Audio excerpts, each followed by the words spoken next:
एक बहुत ही प्रसिद्ध इतिहासकार लेन पोल ने हुमायूं के बारे में कहा था, जीवन भर लड़खड़ाता रहा और लड़खड़ाते हुए ही मृत्यु हो गई। लेन पोल ने ऐसा क्यों कहा था?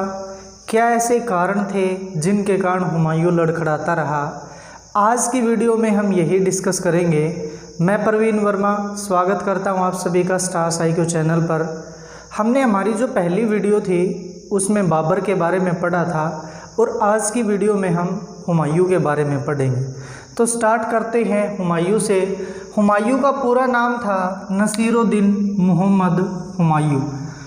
मुग़ल काल के अंदर जो भी सम्राट आएंगे उनका पूरा नाम भी कई बार एग्ज़ाम्स के अंदर पूछा जाता है। जैसे हुमायूं का पूरा नाम नसीरुद्दीन मोहम्मद हुमायूं था और हुमायूं का जो शासनकाल रहा है 1530 से 1540 और 1555 से लेकर 1556 तक। क्या कारण है कि ये जो 15 साल हैं बीच में, इनमें हुमायूं शासन नहीं कर पाया? तो यही देखेंगे हम, यही डिस्कस करेंगे वीडियो में। स्टार्टिंग का जो कार्यकाल रहा 1530 से लेकर 1540 तक और 1555 से लेकर 1556 तक। हुमायूं का जन्म हुआ था 6 मार्च 1508 काबुल में। उनके पिता का नाम जैसा कि आप सभी जानते हैं बाबर और माता का नाम था माहम बेगम। कई बार जो माता हैं उनका नाम भी पूछा जाता है। माता का नाम याद रखना माहम बेगम था और पिता का नाम बाबर था। बाबर की मृत्यु हो गई थी कब? 1530 में। 1530 में जब बाबर की मृत्यु हुई 26 दिसंबर 1530 को, तो बाबर ने पहले ही हुमायूं को अपना उत्तराधिकारी नियुक्त कर दिया था और हुमायूं सम्राट बना 30 दिसंबर 1530 को। 30 दिसंबर 1530 को हुमायूं जिस वंश से संबंधित था, तैमूरों से, तैमूरों की नस्ल थी हुमायूं, तो तैमूरों के अंदर एक प्रथा थी अपने साम्राज्य को विभाजित करने की। उसी प्रथा का पालन किया हुमायूं ने और अपने साम्राज्य को विभाजित कर दिया अपने भाइयों में।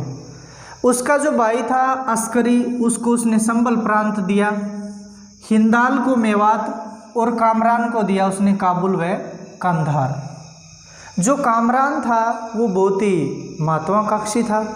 उसने बाद में मुल्तान और लाहौर को भी जीत लिया था। इस प्रकार उसने अपने साम्राज्य का विभाजन किया और यही उसके लिए आगे चलकर अपने साम्राज्य को का अंत करने में एक महत्वपूर्ण भूल साबित हुई। हुमायूं के लिए जो प्रारंभिक कठिनाइयाँ थी अपने साम्राज्य को स्थापित करने में, वो क्या क्या थी? फर्स्ट ऑफ ऑल तो राजस्व की बहुत ज़्यादा कमी थी। इसका कारण क्या था? जो बाबर था, बाबर ने जब पानीपत का युद्ध किया था तो उसके बाद उसने काबुल के लोगों को चांदी के सिक्के भेंट में दे दिए थे और वो अपने सैनिकों को भी कुछ न कुछ देता रहता था। बहुत ही ज़्यादा मितव्ययी था। यही कारण था कि हुमायूं के पास राजस्व की कमी थी और राजस्व की कमी के कारण ही वो अपने साम्राज्य को विस्तारित नहीं कर पाया। एक दूसरा मुख्य कारण साम्राज्य का विभाजन। जैसा कि हमने पढ़ा है, हुमायूं ने अपने भाइयों में अपने साम्राज्य को विभाजित कर दिया था और साम्राज्य का जो विभाजन हुआ, इसी कारण जो उसके भाई थे उन सभी की शक्तियाँ जो थी वो हुमायूं को नहीं मिल पाई। और एक मुख्य जो समस्या थी वो थी अफ़गान समस्या। अफ़गानी जो थे, अफ़गानियों में एक तो शेर खान को हम मुख्यतः पढ़ेंगे जिसको शेर शाह सूरी के नाम से जाना जाता है, और एक महमूद लोदी जो कि इब्राहिम लोदी का भाई था, वो भी हुमायूं के लिए एक बहुत बड़ी समस्या रहा था। तो अफ़गानी जो थे वो स्टार्टिंग से लेकर हुमायूं के अंत तक हुमायूं के सामने बहुत सारी बाधाएं उत्पन्न करते रहे। और एक और मुख्य समस्या थी, गुजरात के जो शासक थे बहादुर शाह, उसने भी हुमायूं के लिए बहुत सी समस्याएं खड़ी की। तो हुमायूं की जो प्रारंभिक कठिनाइयाँ थी वो हमने देख ली। उसके बाद शुरू करते हैं हुमायूं के विजय अभियान कि जो हुमायूं है उसने कहाँ कहाँ आक्रमण किए और कहाँ कहाँ जीत प्राप्त की। हुमायूं शुरू से ही अपने जो पिता हैं बाबर, उनके साथ रहता था। उसने युद्ध की बहुत सारी जो टेक्निक्स हैं वो सीख ली थी, लेकिन हुमायूं की कमी यही थी कि वो बहुत ज़्यादा उदार था। एक सैनिक तो अच्छा था, लेकिन वो उदार था और अपना जो समय है युद्ध जीतने के बाद वो आराम में व्यतीत ज़्यादा करता था। ये भी मुख्य कारण थे हुमायूं के समय जो मुग़ल काल है, मुग़ल सल्तनत है, उसके विस्तारित ना होने के। तो पहला जो अभियान था हुमायूं का वो था कालिंजर के किले पर 1531 में। 1531 में पहला अभियान जो था, पहला जो आक्रमण किया हुमायूं ने वो किया था कालिंजर के किले पर। और उस समय कालिंजर के जो शासक थे वो प्रतापरुद्र देव थे। प्रतापरुद्र देव कालिंजर के शासक थे। कालिंजर का जो फोर्ट था, जो किला था, वो हुमायूं ने जीत लिया था, लेकिन हुमायूं ने कालिंजर के फोर्ट को प्रत्यक्ष नियंत्रण में नहीं लिया। हुमायूं ने प्रतापरुद्र देव से कुछ राजस्व लिया, कुछ धन लिया और वहाँ से चला गया। उसके बाद दोहरिया का युद्ध। दोहरिया का युद्ध हुआ 1532 में गोमती नदी के तट पर, और हुमायूं का सामना हुआ इसमें महमूद लोदी से, और महमूद लोदी को हुमायूं ने इस युद्ध में हरा दिया था। जैसा कि हमने प्रारंभिक समस्याओं में पढ़ा था, जो अफ़गानी थे वो हुमायूं के लिए बहुत बड़ी समस्या थे। उनमें से एक महमूद लोदी, जिसके साथ हुमायूं का युद्ध हुआ, जिसे जाना जाता है दोहरिया के युद्ध के नाम से। उसके बाद जो अगला युद्ध है वो है चुनार का। चुनार भी एक फोर्ट है, किला है। चुनार के अंदर युद्ध नहीं हुआ था हुमायूं का। हुमायूं ने जो चुनार का फोर्ट है, चुनार का जो किला है, उसको घेर लिया था और लगभग 4 महीने तक शेर खान यानी कि शेर शाह सूरी, जो कि एक अफ़गान सम्राट था, उसकी सेना और हुमायूं की सेना लगभग 4 महीने तक आमने सामने रही, लेकिन युद्ध नहीं हो पाया। दोनों के बीच में एक सहमति बनी, एक समझौता हुआ, और उस समझौते के तहत शेर खान ने अपने पुत्र कुतुब खान को और एक सैन्य टुकड़ी को, जो हुमायूं था, उसकी सेना में शामिल कर दिया। जो शेर खान है उसने चुनार का जो फोर्ट है, चुनार के फोर्ट को जीतने के लिए एक विधवा महिला से शादी की थी, और उसके शादी करने के बाद उसका अधिकार हो गया था चुनार फोर्ट पर, क्योंकि जो वो लड़की थी वो चुनार के जो गवर्नर थे उनकी लड़की थी। और इस प्रकार जो हुमायूं है, हुमायूं ने सिर्फ कुतुब खान को अपनी सेना में शामिल किया और एक सैन्य टुकड़ी को, और फिर वहाँ से चला गया। हुमायूं ने यहाँ पर भी प्रत्यक्ष नियंत्रण नहीं रखा।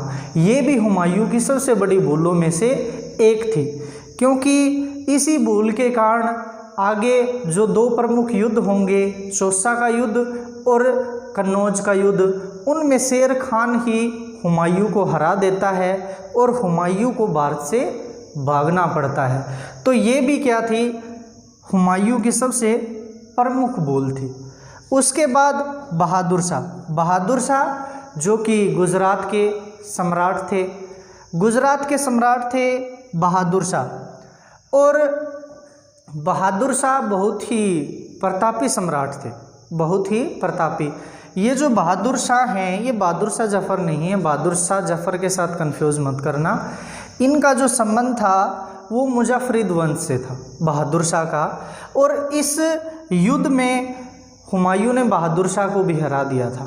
और बहादुर शाह के अधीन जो 2 किले थे, एक तो मांडू का किला और एक चंपानेर का, उन दोनों को जीत लिया था, और साथ में मालवा व गुजरात को भी जीत लिया था, क्योंकि बहादुर शाह गुजरात के सम्राट थे और गुजरात को और मालवा को जीत लिया था हुमायूं ने। लेकिन उसके 1 वर्ष बाद ही गुजरात की जो विजय थी, गुजरात और मालवा की, उसके 1 वर्ष बाद ही दोबारा जो गुजरात और मालवा है वो मुग़ल सल्तनत के अधीन से चले गए, यानी कि उन पर किसी और का अधिकार हो गया। उसका कारण क्या था? हुमायूं ने जो गुजरात था उसको जीतने के बाद अपने जो भाई हैं अस्करी को गुजरात सौंप दिया था, और वो इतना सक्षम नहीं था कि वो सल्तनत को अच्छे से चला पाए। हुमायूं के कुछ अभियानों के बारे में पढ़ा है, और हमारी जीके की जितनी भी वीडियो आएंगी वो हमें स्लाइड्स में ही पढ़नी पड़ेंगी, क्योंकि अगर साथ साथ में लिखा जाए तो टाइम बहुत ज़्यादा लगता है और वीडियो बहुत लंबी हो जाती है। तो चलिए चलते हैं नेक्स्ट स्लाइड पे। उसके बाद फिर 1537 में हुमायूं ने दोबारा जो चुनार फोर्ट था उसको अपने अधिकार में ले लिया। उस समय चुनार फोर्ट में कुतुब खान जो कि पुत्र थे शेरशाह सूरी के वो थे, और हुमायूं और कुतुब खान की जो सेना है वो लगभग 6 महीने तक आमने सामने रही थी। फिर हुमायूं ने जो चुनार फोर्ट था उसके ऊपर अधिकार कर लिया था, और इसी दौरान जब चुनार फोर्ट पे दोनों की सेनाएं, हुमायूं और कुतुब खान की सेनाएं आमने सामने थी, तो शेरशाह सूरी ने पूर्व दिशा की तरफ जाना स्टार्ट कर दिया था, और पूर्व में वो बंगाल चला गया था। उसके बाद देखते हैं हम 1538 में हुमायूं की बंगाल पर विजय। 1537 में जब चुनार का दूसरा घेराव किया था हुमायूं ने, तो उस समय शेर खान तो बंगाल चला गया था और उसने बंगाल का सारा जो धन है उसको लूट लिया था और बहुत सारे लोगों की हत्याएं कर दी थी। और उसके पीछे पीछे फिर जो हुमायूं है वो बंगाल की तरफ जाता है और बंगाल में जो स्थानीय सरदार थे उनकी हत्या कर देता है, और बंगाल की जो राजधानी है गोड उसके ऊपर अधिकार कर लेता है। लेकिन जो बंगाल की राजधानी थी गोड, उसके हालात इतने बदतर थे कि जो हुमायूं है वो इस राजधानी का पुनर्निर्माण करवाता है और इसका नाम रख देता है जन्नताबाद इसका नाम रख दिया जाता है।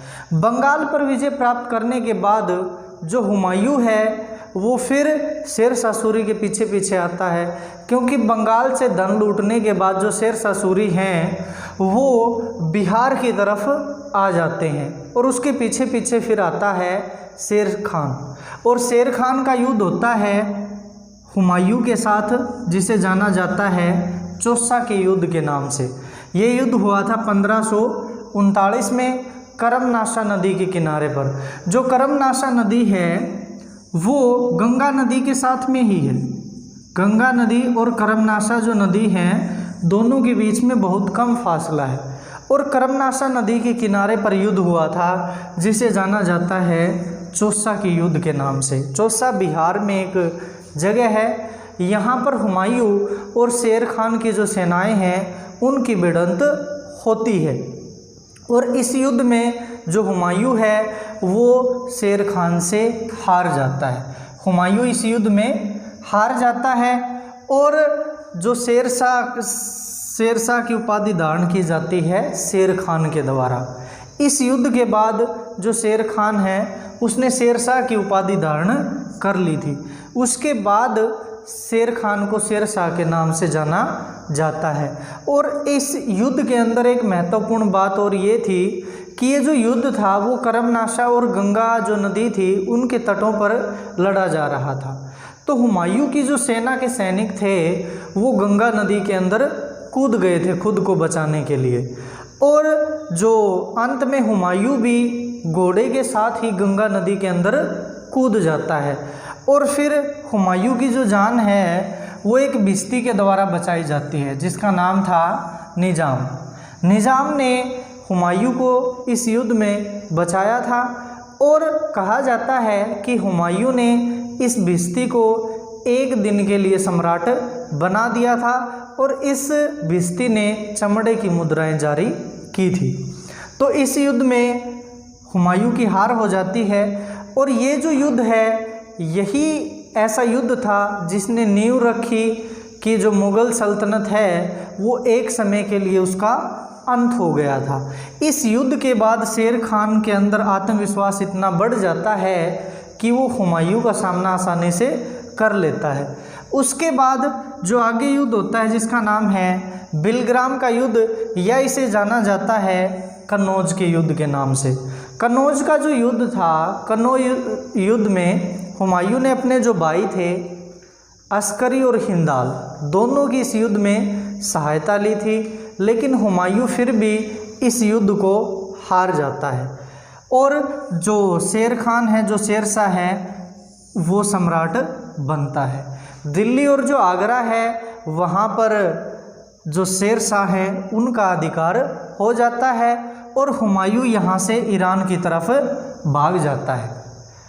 ईरान की तरफ भागने के बाद फिर 1541 में जो ईरान के शासक थे वहाँ 1541 में अकबर अली जिनका नाम था, अकबर अली की जो पुत्री थी हमीदा बानो बेगम, उनसे हुमायूं शादी करते हैं हमीदा बानो बेगम से, और इन्हें एक पुत्र की प्राप्ति होती है 1542 में जिसका नाम है अकबर, जो कि एक बहुत बड़ा सम्राट बनता है। और हमीदा बानो बेगम से 1541 में शादी होने के बाद फिर जो हुमायूं है वो दोबारा से अपने मनोबल को जुटाता है और सेना इकट्ठी करता है, और फिर उसके बाद 1545 में कांधार और काबुल के ऊपर आक्रमण कर देता है। उस समय कांधार और जो काबुल है वहाँ पर शासन कर रहा था कामरान, जिसको शुरू में हुमायूं ने 2 प्रांत कांधार और काबुल दिए थे, और इस युद्ध में हुमायूं जो है अपने भाई कामरान को हरा देता है।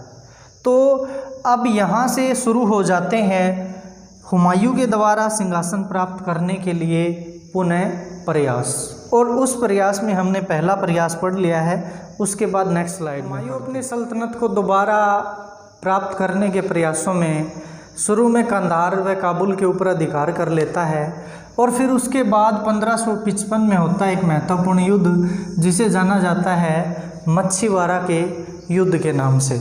और मच्छीवाड़ा का जो युद्ध है वो पंजाब प्रांत में सतलुज नदी के किनारे होता है।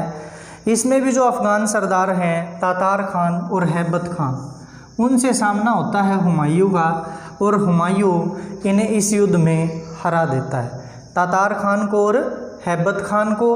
और शुरू में तो लाहौर के ऊपर अधिकार कर लेता है, और फिर पूरा जो पंजाब है उसके ऊपर हुमायूं अधिकार कर लेता है। हमने शुरू में भी पढ़ा था जो अफ़गानी सम्राट थे वो शुरू से लेकर अंत तक हुमायूं के लिए परेशानियां पैदा करते रहे।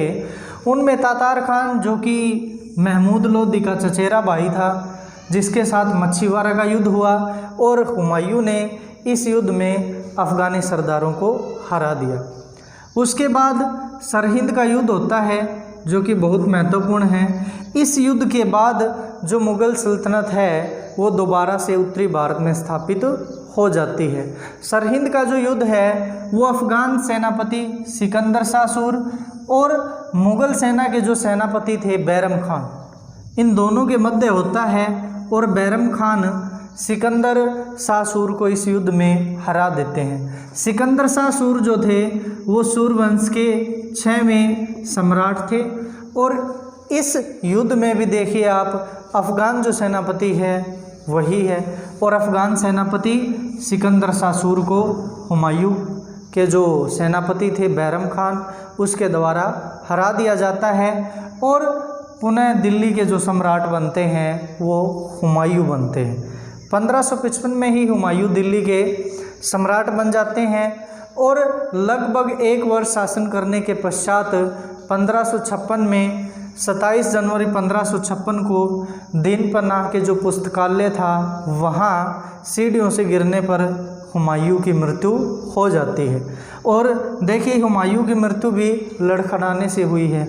हमने स्टार्टिंग में पढ़ा था कि लेनपुल जो कि एक प्रसिद्ध इतिहासकार था उसने कहा था हुमायूं जीवन भर लड़खड़ाता रहा, और लड़खड़ाते हुए ही हुमायूं की मृत्यु हो गई। लड़खड़ाता कैसे रहा? उसने अपने जो वंश था मुग़ल वंश, अपने साम्राज्य के विस्तार के लिए उसे बहुत सारे अफ़गानी जो सम्राट थे उनके साथ युद्ध करने पड़े। उसके बाद देखिए कुछ महत्वपूर्ण जो तथ्य हैं हुमायूं के बारे में। हुमायूंनामा जो कि हुमायूं की जीवनी है, हुमायूं के बारे में लिखी गई है। इसकी लेखिका हैं गुलबदन बेगम, जो कि हुमायूं की बहन थी।